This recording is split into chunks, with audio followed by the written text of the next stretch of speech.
30 نومبر کو ملتان میں Pakistan Peoples party کے 53ویں یوم تاسیس کے موقع پر پاکستان پیپلز پارٹی کی میزبانی میں پی ڈی ایم کا تحریک ساز جلسہ عام منعقد ہوگا۔ اس موقع پر یوم تاسیس کا کیک کاٹا جائے گا۔ جلسہ عام کو کامیاب بنانے کے لیے پیپلز پارٹی جنوبی پنجاب ورکر کنونشن منعقد کرے گی۔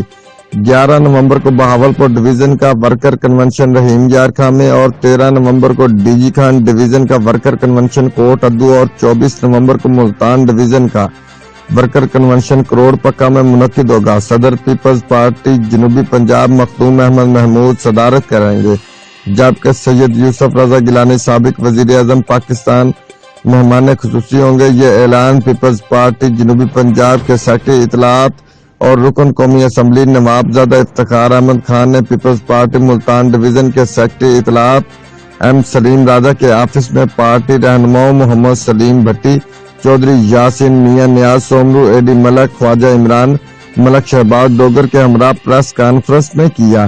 30 نومبر کو ملتان میں پی ڈی ایم کا جلسہ عام عوامی طاقت کا سیلاب ہوگا، جو ان نااہل، نالائق، چینی چور، آٹا چور سلیکٹڈ حکمرانوں کو بہا کر لے جائے گا اور حکمرانوں کے تابوت میں آخری کیل ثابت ہوگا اور کسان مزدور ہاری کے حقوق پر ڈاکہ ڈالنے والے وزیر اعظم کے خلاف ریفرنڈم ثابت ہوگا۔ ہم سب بھرپور قوت کے ساتھ جلسہ عام کو کامیاب کریں گے۔ ان خیالات کا اظہار پیپلز پارٹی ضلع ملتان کے عہدیداران کے اجلاس سے ضلعی صدر میاں کامران عبداللہ مڈل، سید عارف شاہ، صدر پیپلز یوتھ جنوبی پنجاب راؤ ساجد علی، چودھری محمد حسین شہین میو، ملک الطاف چنڑ، حاجی احمد علی بھٹی، ملک ریاض ارائیں، چودھری نذیر جٹ، چودھری محمد یاسین عبدالخالق خان نے خطاب کرتے ہوئے کیا۔ اجلاس میں انجینئر تنویر اقبال بھٹی، ملک ذیشان رانا محمد علی جام، ساجد اسلم، ملک عارف کھوکھر، سلمان خان بلوچ نے شرکت کی۔